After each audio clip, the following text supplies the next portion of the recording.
Today we'll be discussing the hit HBO show The Last of Us, and we'll be discussing fungal infections. This is Doctor vs. Comedian.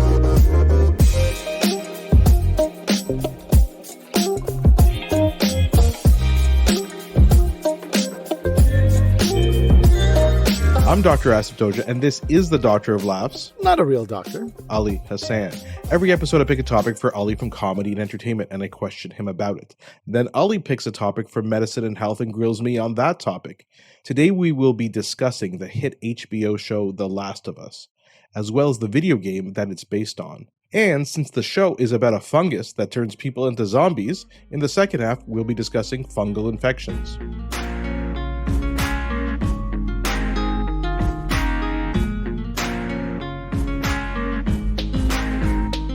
Pretty sexy show, huh? When you frame it that way.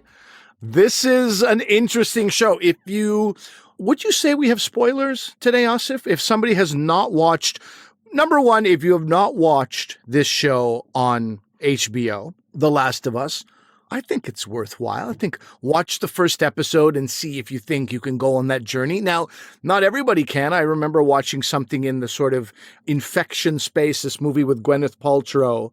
I think it's called Pandemic. Is that possible? Is it Contagion or Pandemic? I don't know. Sorry, I think it's Contagion, but I watched it early in the pandemic, and I was like, this was a terrible mistake. I watched it from beginning to end. Should have turned it off several times. I haven't seen it, but apparently it calls everything that happened in the pandemic. It was like, yeah. Yeah, that's the part that was the most disturbing. I'm like, wait, it's June of 2020. When did they make that? How did they know It disturbed me. Awful sleep for a night or two. So it's not for everybody, but if you like quality programming, I'm going to say this is quite a fantastic show. And it's a hit for a couple of reasons, which we are going to talk about today. I think mild spoilers. If you really don't want to hear anything about the game or the show, then maybe watch the first 3 episodes and then tune in. But we're not going to tell you what happens in the episodes. And the game will just be very general things that happen in the game. I think anything more than that would spoil it. And they both are good, the game and the show. So I don't want to really ruin things for people. There are zombies. Is that a spoiler? Yeah, I mean, they're called infected in this because, well, we'll talk about it. They're created by fungus, as we talked about. So, Ali, I did play the game, so maybe I'll just tell people about this. I love the game. It's one of my favorite games I've ever played. And I'm sure this is going to take people by surprise. Asif played a video game. I mean, crazy, right? Not at all. That is what's called sarcasm. Asif somehow finds time to watch every movie and TV series and play video games and be a father and a husband and have a job. Yeah, I'm very selective. I play probably 3 games a year, so I don't really play that many, but these games are... Oh, you're kidding. When I come to your house, I see the controllers out and stuff. I thought you play 3 games a year, but you immerse yourself in those games. Right. These games are 30 hours or 40 hours. So Jesus. You didn't even watch a hockey game. What are you talking about? Anyway, good for you. Anyway, I think some people are surprised that I play video games. But so the game was developed by the studio called Naughty Dog. They were famous for this series called Uncharted, which is kind of a Indiana Jones meets John McClane from Die Hard. Right. And that was a movie with Tom Holland in it, I believe.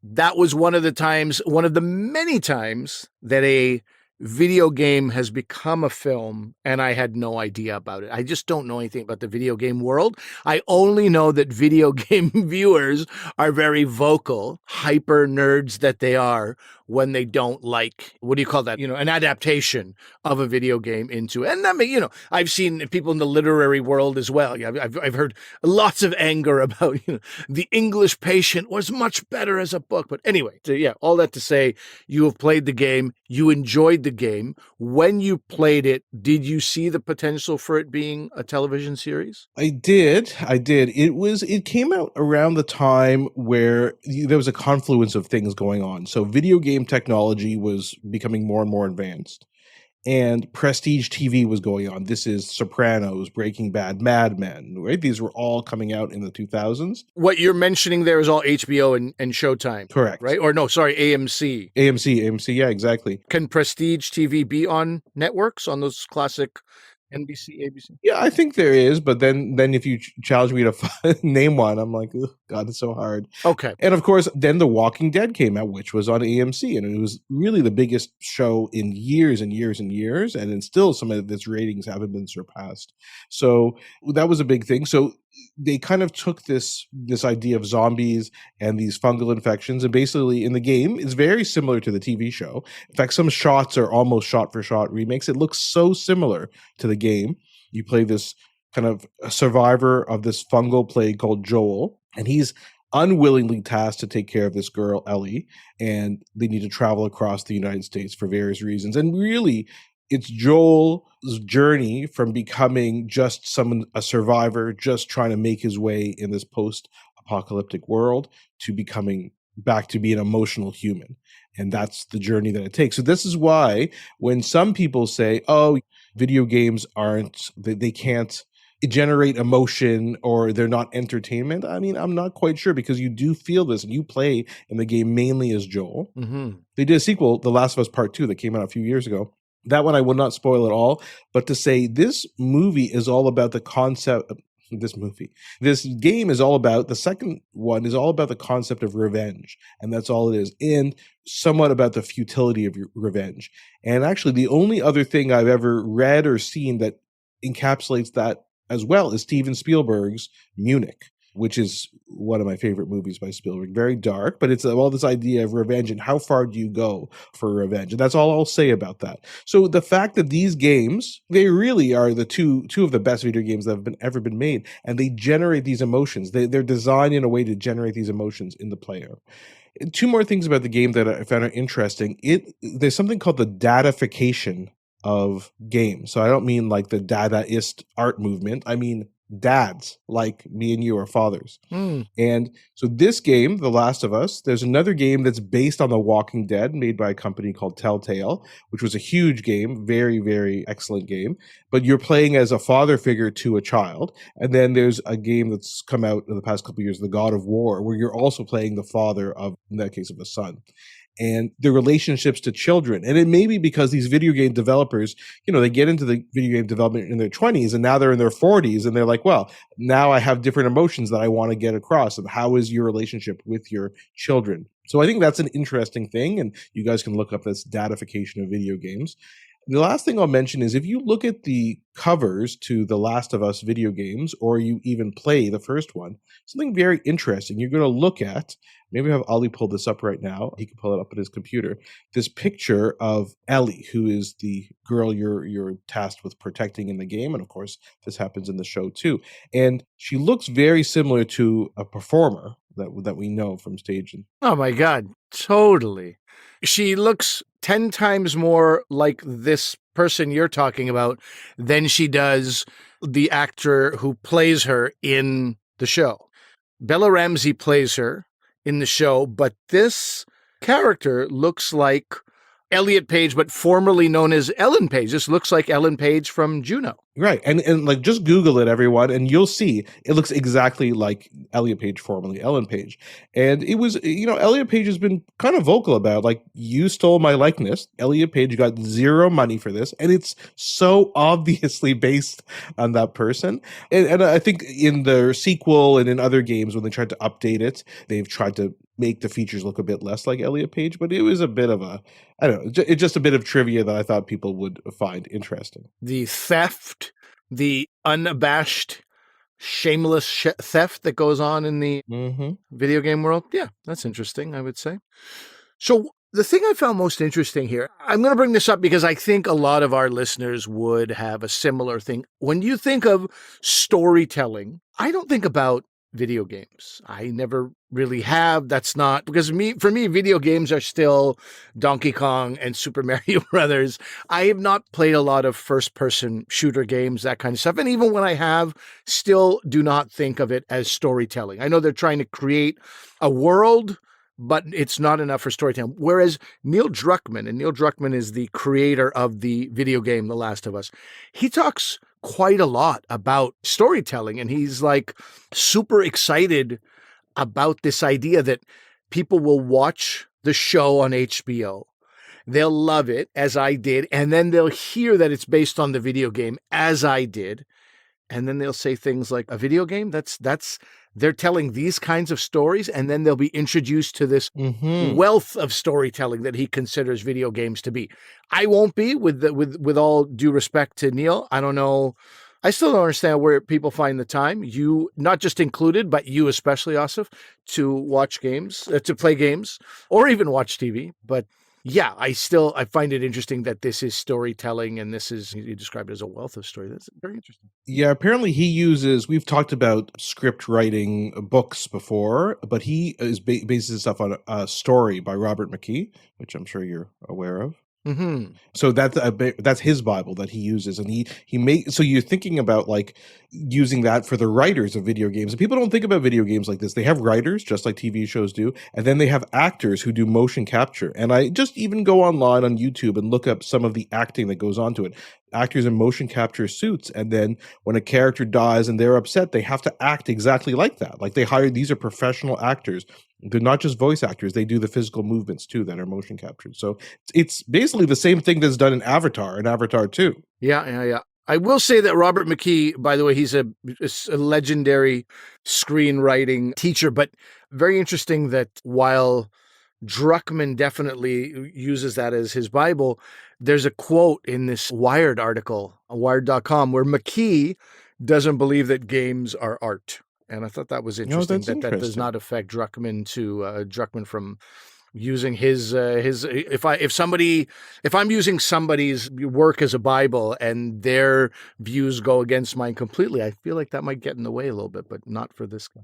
Yeah, I think the video game people have thick skins. Also, these games are huge hits that have sold millions and millions of copies. Remember, they sell millions of copies and they retail for like $80 Canadian. So this is a lot of money that's being made in these games. So yeah, but you're right. So Neil Druckmann was the co-creator of the game, and he got together with Craig Mazin, who's the screenwriter who wrote Chernobyl. Yeah, Craig Mazin, by the way, I have told you this, Asif, but I will share this, that I was quite surprised to see his name, because Craig Mazin is a person whose podcast I have listened to for almost a decade now. I don't even know how long it's been, but John August and Craig Mazin, both screenwriters, have a podcast called Script Notes. And I mention it because there might be people who are interested in the world of screenwriting, the craft of screenwriting, writing their own screenplay. Like, I keep meeting people now that I've written a book. People are always like, how did you write the book? How did you get it published? How did you get the attention of people? How did you know? So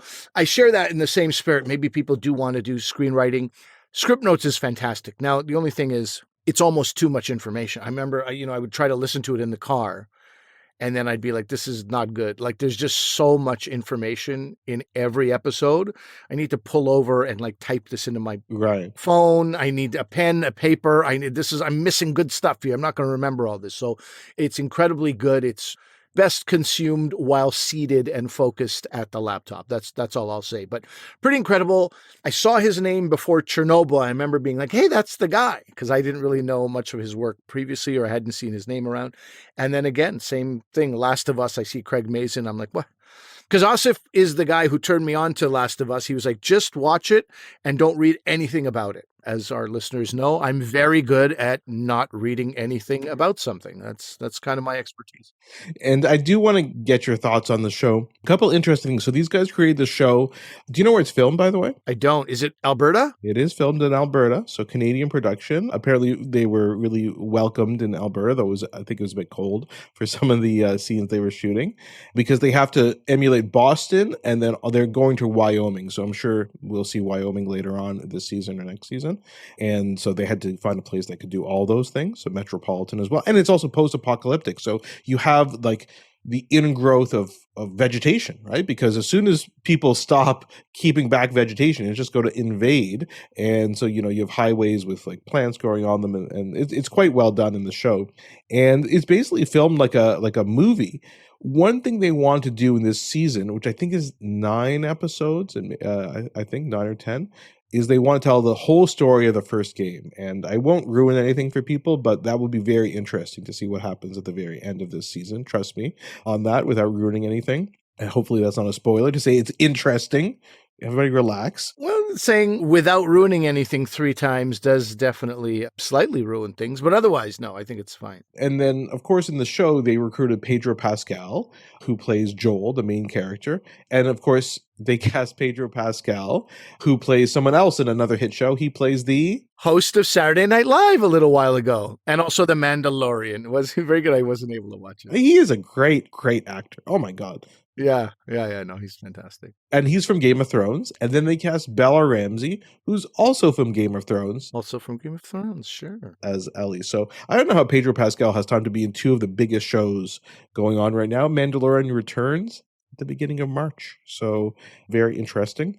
I mean, that one is like a lot of video, like, he's in the audio booth more than he's on set, potentially. There's no way they make him walk around with that suit, right? Like, I would like to believe he's not in there. they've got to have somebody else do that. Yeah. It's interesting. Neil Druckmann and Craig Mazin told Bella Ramsey and Pedro Pascal to not play the game specifically, and then come up with your own interpretation of the characters, which is very interesting. And especially because some of the scenes are taken directly from the video game. So that is quite interesting.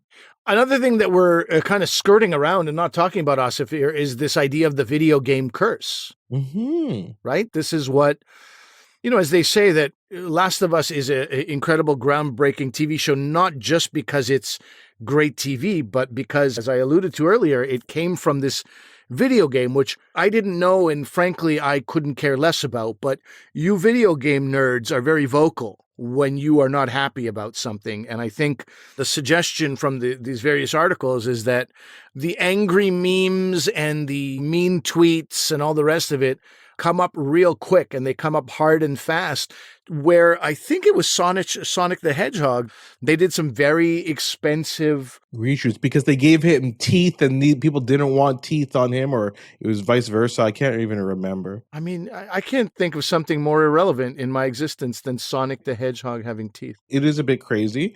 And there is this curse. So Uncharted, which was Tom Holland's film, as was mentioned, didn't do that well. And really, video game adaptations have not been done very well. I mean, there are things like Mortal Kombat from several years ago, not the recent one, but the original one from many years ago, and Street Fighter, which were just kind of fun, dumb movies.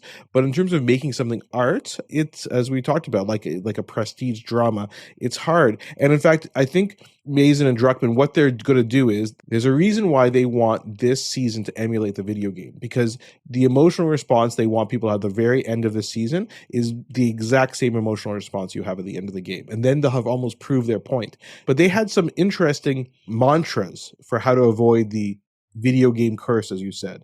Turn action into drama. So don't just have shooting and killing and fighting the zombie infected. Dramatize the mundane and dump the gameplay, right? So there are things you have to do in the game, like craft weapons and pick up new weapons and get stuff. Like, who cares? That's a game. That's the game part. What you want is the story part. So it is very interesting that they did that. Another thing that Craig Mazin did is he has this controversial quote. I'm using controversial in quotation marks because I don't think it's that controversial. He says, watching a person die, I think, ought to be much different than watching pixels die. So he's talking about a TV show versus a video game. And what he's talking about is what would they call NPCs, which are non-player characters. So not you, but the other characters you interact with that are not played by another person. Because his point is, you kill all these people indiscriminately. You kill people and zombies in the game. And then say you die because you did something wrong and then you die. Then you respawn, as we say in the video game world, and then you have to play that level again or part of that level again. And you're going to see those same people again and have to kill them again. So when that's happening, you're not dying, you're coming back to life. They're not dying, they're coming back to life. There's no stakes. So they want to change that. And this is evidenced in, I don't think Ali's watched one of the some more recent episodes. We've both watched the first 3 episodes. But you'll see later on, there is somebody who is going to be killed, and the way they beg for their life is like, that's how somebody would really do it. And no one does that in a video game. So that is a mild spoiler. I apologize. But you'll see it's very, very different. It's very affecting because they don't even do that in real TV shows, let alone like an action movie, let alone a video game.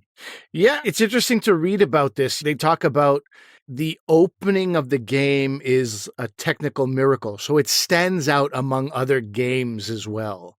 They feel actual fear. The characters, well, the one character, but then also who is with Joel, Ellie's character, I guess. And So that's apparently very different already. So you already have this elevated game, which in my mind suggests a better into movie making. And in the movie world, I'll quote this Spielberg quote that I found is, "You pick up the controller and the heart turns off," which is in this Wired.com article. They say a false but still common held belief in Hollywood. So they're working against that too. So I don't think it's the only thing that the fact that it's a video game, the only thing that really did for me is help me appreciate how hard they had to work to work through this curse and put this curse to bed. So very impressive. So Ali, what did you think? We've both watched the first 3 episodes of the show. Yes. I appreciate you turning me onto the show. I, like you, really like Pedro Pascal. I really find his acting pretty close to flawless. He's got this personality, you just kind of want to watch it. He's incredibly compelling as an actor, very well trained, and just his face and his look and his mannerisms are also great. And then this show, it did a sufficient amount of entertaining me and frightening me, which we will get to in a few minutes on our second part of this episode. But I'm definitely a big fan. I thought it's a great show. I really like it too. I think it's great. I think it is a bit strange how closely, like I said, it goes to the video game, but I think there are some reasons for that, as I mentioned before.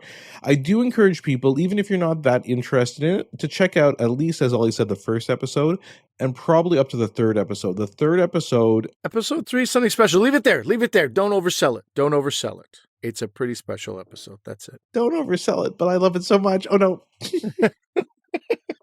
Anyway, I do encourage everyone to check it out. Episode 3 has a couple guest stars in it.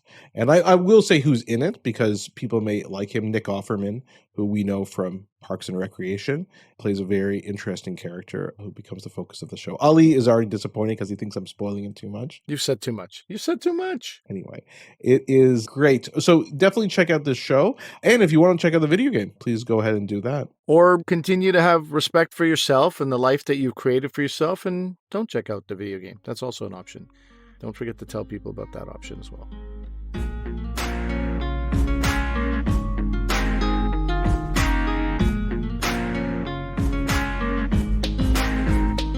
Okay, Asif, now let's get to the meat of this thing. You turned me on to the show, and then I turned you on to an article about this show being grounded in some potential reality. There are different thoughts about it. Fungi. We all know Fungi. Fungi is that guy. He likes to party. He likes to stay up late, maybe do a little cocaine. He's a crazy guy. Why do we hate him so much? Why is he the reason for all our problems? No, there's 2 types of fun guys. There's the fun guy, and then there's mushrooms, right? Pizza al fungi, and that's what I think about when I think about fungi. But of course, I don't think I'll think of either of those things ever again after this show. We were introduced right as the show starts. So you will see this as the show starts. We're introduced to a conversation about humanity at risk, being at risk from a pandemic. And one person suggests a flu-like virus, something like what we have just seen. And the other person in this conversation says that the actual real threat is not bacteria, but it is fungus. So I was immediately like, wait a minute. The first guy was right. Is the second guy also right? And as you watch the show, you start to wonder from a non-scientific background, you definitely wonder, is there any value to this? So why don't we start off with this, Asif? What are fungi? Right. So you know fungi mainly from your culinary adventures over the years, right? Mm-hmm, exactly. Yeast is used to make bread rise. Beer and wine, right? We use fungi for that. Cheese. And interestingly, they are the very end result of biological life because they are active in disposing of decaying organic material, whether it's vegetable or animal. And of course, human corpses. And so they're the cleansing machines of the world. And they're estimated to be potentially 1.5 million different fungal species in existence on our planet. They are interesting organisms because they're eukaryotes. So eukaryotes means they have a membrane surrounding their cell. and their nucleus, which is the center of the cell. And their cells are larger than bacteria. So, in fact, they resemble more the cells of plants and animals. So you're like, yeah, they are plants, but they're not plants because they don't synthesize chlorophyll, which is what is necessary to be defined as a plant. That's interesting that there is a difference to be made deliberately between fungus and bacteria. They are not, in fact, the same thing. That's right.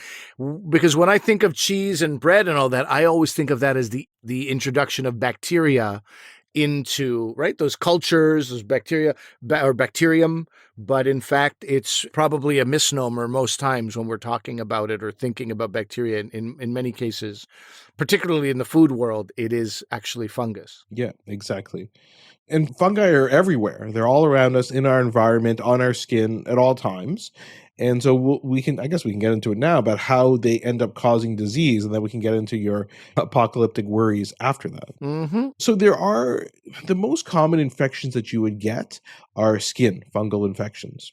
People who are susceptible to fungal infections, anybody can get them, but they're more likely to occur in someone who's obese, immunodeficient, or immunosuppressed, or those that have impaired circulation. So the same is sort of, were they comorbidities? Is that kind of the same sort of conditions that existed for you to potentially be more susceptible to COVID and bacterial infections exist for fungal as well? Is that right? Yeah, exactly. And then, of course, there are the more common reasons that you might get it. So prolonged exposure to humidity in your clothes or in your bedding, poor hygiene, residing in warm, humid climates. So that humidity can kind of give rise to a proliferation of these fungal infections.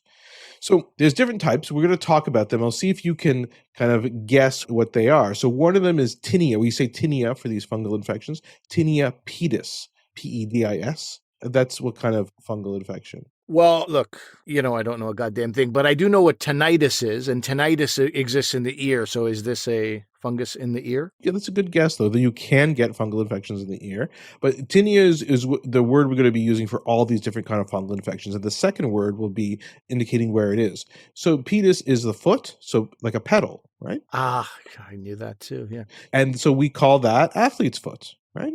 I'm sure most people have had it. Do you know why? Because it affects 26.5 million Americans a year. And it's estimated that 70% of people will have tinea pedis or athlete's foot at some time in their life. So I remember my buddy's dad going, athlete's foot is something that never goes away. You can't kill it. Once you get it, you've got it for life. And after that, I wore slippers in the pool, around the pool, and in the locker room for the rest of my life. I don't know why. It was really effective. Yeah, that's not necessarily true. I had it years ago because I was backpacking through Europe a long, long time ago. And then I remember because I got it after staying in this hostel, and it was like a shower. I'm like, this shower is pretty gross. And then of course you get it afterwards. It was exactly as gross as you thought it was. Yeah, exactly. So, but I haven't had it since then. That was like, okay. Well, I mean, that guy wasn't a doctor. He was a Bell Canada employee, but still his words affected me to the point that I always took care of my. Then there's tinea corporis. Corporeal, your body, so fungus of your body. Anywhere in your body. And that's what a ringworm is, because it looks like this ring on your body. So you've heard of ringworm maybe before, but it's not a worm. It's a fungus, but we call it ringworm. Interesting. Then there's tinea cruris. Cruer. From croire in French, to believe. This is the belief in fungus. This is a belief that fungus exists. Well, you won't believe how uncomfortable it is because it's jock itch occurring in your medial and upper thigh and groin area. More common in males than females. Again, maybe you're wearing like a cup for your sports that you're doing or something like that. So jock itch is tinea cruris. Tinea capitis. Capititis, you and I know. Very famous ABBA song. Well, cap, I assume, the head? Yeah, scalp. Very good. Skull, the scalp. Okay, yeah. Yeah, so that's a ringworm of the scalp. And then there's tinea unguium. Also called onychomycosis. Fingernails? Yes. Excellent. Right. Angular. Yeah, sure. So that can be caused by different kinds of fungi. Annually, 2.5 million people in the U.S. are treated for it. You know what helped me with that one? In Urdu and in Hindi, the word for nails is ungli. Oh, there we go. There you go. Huh? It's all this language. That's yes. And then you may have seen people with this. You get thick, yellow, brittle nails. And of course, those are those different kinds of skin infections, but there's also candida infections. So candida, yeast infections, again, we hear about that pretty commonly, occurs more often in women, can occur in people who, again, diabetic, on immunosuppressive medicine, obese people. And so these are common. And it's, by the way, it's interesting because some people name their children Candida, and I'm just like, I think you should do just not like a medical search. Also, people name their kids Melina. Do you know what Melina is? I don't. I met a candida and I was pretty confused. What is a melina? Bloody stool. So good. I think maybe just avoid those two if you can, especially if you're going to go into medicine. If you're not, maybe it's or nursing. But anyway, so the treatment for these, they respond well to topical therapy. Again, the athlete's foot, you can get a spray, a cream, and usually takes things away pretty well. Same with the ringworm. It's relatively easy to treat.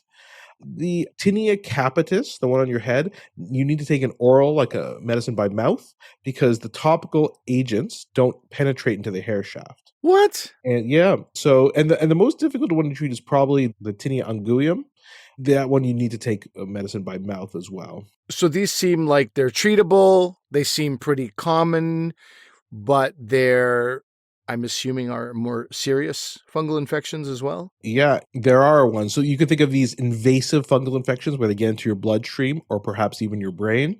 They have a very high mortality rate. Some people say up to 27% mortality rate when you get these. What the heck? How many people get them? How common is that? Yeah, one study from France found the total incidence of invasive fungal infections to be about 6 per 100,000 people. And of those 6, 1.5 to 2 people die. 27%. I don't know the math, but oh God. Okay. Now, these invasive infections are almost always, not all the time, but almost always in immunosuppressed or immunocompromised people. So the patients we see the most are patients on chemotherapy agents for cancer. That's the patients who we see fungal infections on. But now yeast and molds are amongst the 10 most frequently isolated pathogens in febrile patients with fever, and any impairment to their immune system. Okay, so let me just clear something up here. When you just mentioned candida, from what I know, is you need a certain balance of bacteria in your stomach, right? Yeah, candida is not a bacteria. What is it? The yeast? It's a fungus. It's a yeast. Yeah, yeast and fungus, yeah. It's a fungus. I did it again. I mistook my. But it's a balance, right? You need a certain amount. There's good, there's bad, and when one is higher, one is lower, it becomes. Yeah, let's say this. It's more like there has to be a balance. That's a better way of saying it. Do you actually need it or not? I mean, not necessarily, but. So then why does chemotherapy? Is there also some sort of balance that is taken out of whack when you're doing chemo? Exactly, because you need a couple things. To prevent these infections, you need an intact mucosa. Like the mucosa is the lining of your stomach, intestines, or whatever. You need that to be intact. There's always this constant push against these infections from your immune system to say, okay, just hang on, just know your role, stay in your lane, right? That's what your immune system is saying all the time. And if your immune system is weakened or damaged, it's going to allow these things to cross into your body and in areas they shouldn't be. And like I said, the worst is the blood. And they're very, very difficult to treat, very difficult to eradicate from somebody. So the medications have a lot of side effects. One quote, which is actually from the article that you talked about, this is from this Dr. Speck, and we'll link to this person. He's a researcher into fungal infections at the Washington University School of Medicine in St. Louis, Missouri. The problem with most antifungal medications is that they're also pretty good anti-humans. So you need a balance of finding a drug that kills a fungus but doesn't kill a patient. Wow. On that note, and you've painted a just beautiful picture of fungus, I think, that everyone can really appreciate. But getting to this particular CBC article that I came across and sent to you, the discussion here was about, what are the odds that something that is seen in this film, The Last of Us, which is something that exists, where a fungus can take over the body, the brain, and turn you sort of against yourself, but it is only happening in ants at this time. So there's, this is what I said, there's like differing views. I watched this David Attenborough. This is like This was like a real eye opener and pretty disturbing. I'll probably have nightmares about this, but this David Attenborough clip about watching the ants and other sort of bugs or insects have the fungus take over their brain, make them do things they don't want to do, and then kill them. And then the fungus continues to live and spread outside of their body. And pretty phenomenal and frightening thing to watch. David Attenborough suggested there's a positive about this fungus, which is that it makes for no particular insect community to get the upper hand, I believe he said, something like this. In another article, which was on Vox.com, the good news about the quote-unquote zombie fungus, which was in The Last of Us, the good news is you're safe if you're not an ant. So this is what I'm trying to get. I mean, are we safe? What's going to happen? Yeah, I think overall we'll safe, but let's go through some of the things you talked about. So first of all, we'll link to this video that you're talking about. So, and as you said, it's basically this fungus infects this ant and makes the ant go up to the highest part of the tree canopy, and then it kills it. And you can see the fungus coming out of its head, and then it releases its spores everywhere. And then if another ant gets infected, it does the same thing. So it's keeping this ant population in control. So the question is, can that mutate to humans? And one of the things it says in the TV show The Last of Us is, yeah, maybe, because fungi don't cause disease very often, except in those immunocompromised people, because they don't tolerate our body temperature of 37 degrees. But if the climate warms up, then they may become more heat tolerant, and then perhaps they could infect us. Maybe that's a possibility. There's no records ever of a fungal pandemic impacting humans. Yet. There's also no record of the Earth getting to higher temperatures. So yet, though we've all been living this winter where it's been pretty warm. There have been fungal epidemics, though, in animals, including frogs. And there's also been a U.S. bat species that has been driven to almost extinction by something called white nose syndrome, which is a fungal disease. I think people may have heard about that before. And so is it possible it can happen to us? Maybe. And, you know, the fear mongers would say, at the beginning, years and years ago, we learned about retroviruses. And, who cares about retroviruses? They're not that scary. They don't affect humans.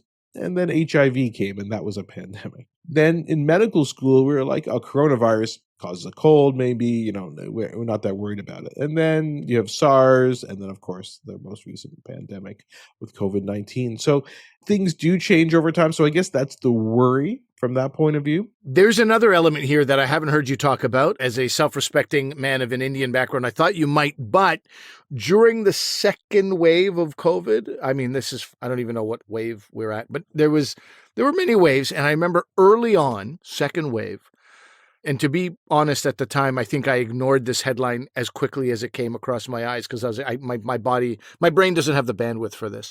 But there was India in particular, a black fungus that was spreading among certain communities at the same time that COVID was raging. So I just couldn't, handle that. But I did go back and look that up. And this is called a mucormycosis. Yeah, so this black fungus. Yeah, and it did come out in India. There was kind of this infection going around, but it turns out a lot of those people ended up having weakened immune systems and then just happened to be getting this infection at the same time. I'm not sure exactly why, and if COVID had anything to do with weakening their immune systems, that I'm not sure about, but most of them had diabetes. So I think that was probably the reason for that infection. So you're safe from that point of view. So far, that's another yet. I don't have diabetes yet. Too many yets. Too many yets. So, but if we go back to the specific postulates of the show The Last of Us, because what they're saying is this cordyceps infection. The cordyceps is the fungi that infects the ants, and that we'll link to, and you can watch the video about that. And so, in fact, when Neil Druckmann, when he was co-creating the video game, he saw that video. He's like, okay, what if that happened to humans, create zombies? Okay, that's a plausible mechanism for why you could have these zombie-like infected creatures taking over humans. So again, there are many species of cordyceps that infect ants and other invertebrates. And the issue, though, the bottom line is that these fungi have evolved very specifically to infect one very specific group of ants. And there would be another, and that's evolved over millions of years. So they're not generalists. They don't infect everybody and every species. It's evolved to just infect one. So each species, fungal species, only knows how to deal with one specific insect. So they don't jump even from ant species to ant species. That's not the way it works. So let alone from ant species to another insect. So now you're talking about not even species, like not even like invertebrates, which would ants and other insects, right? We're talking about jumping from invertebrates to humans. That's like such a big leap that it seems extremely unlikely. One very interesting thing in this Attenborough video, what do the ants do with the infected ant? Yeah. Did you see that? I saw that. They pick them up and like throw them outside of the colony as far as they can. Throw them outside? Yeah, they throw them off a leaf. They're like, beat it. We have no place for you. I mean, it speaks to the incredible intelligence of ants, which I've always been fascinated by. I struggle to watch them for extended periods of time. I find it kind of creepy, but God, the way they operate for the benefit of the community and society, it's fantastic. It's unbelievable. But anyway, yeah. And of course, those were in this video are bullet ants. Bullet ants have one of the most painful bites in all of the insect world. I saw bullet ants when I went to Costa Rica a couple of years ago. Again, they're harmless as long as you don't bother them.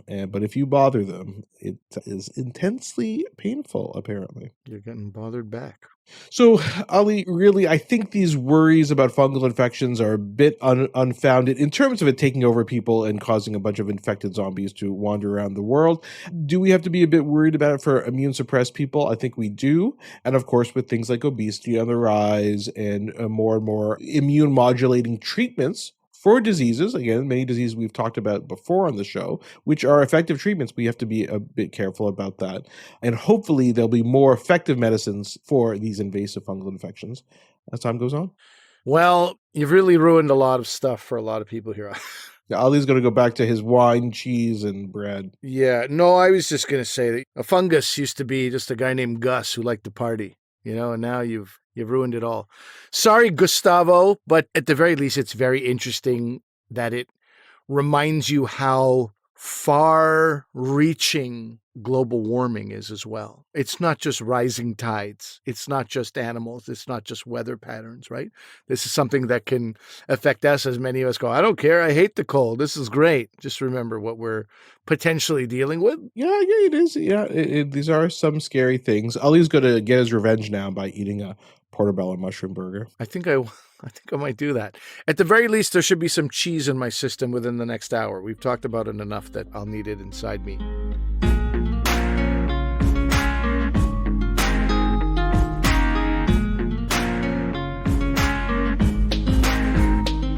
That is our episode. If you have any concerns, comments, questions, feedback, love to share, we'd love to hear from you. drvcomedian@gmail.com, Dr. V Comedian, Twitter, Facebook, Instagram. We are everywhere. Let us know what you guys thought about the episode and leave us a 5-star review if you can on iTunes. Follow us and make sure to tell people you know about our podcast. But remember that although I'm a doctor, I'm not your doctor. Medical issues we talk about are for your interest and information only, and they're not medical advice. Please consult your medical professionals for actual medical advice. Thanks for listening. Bye.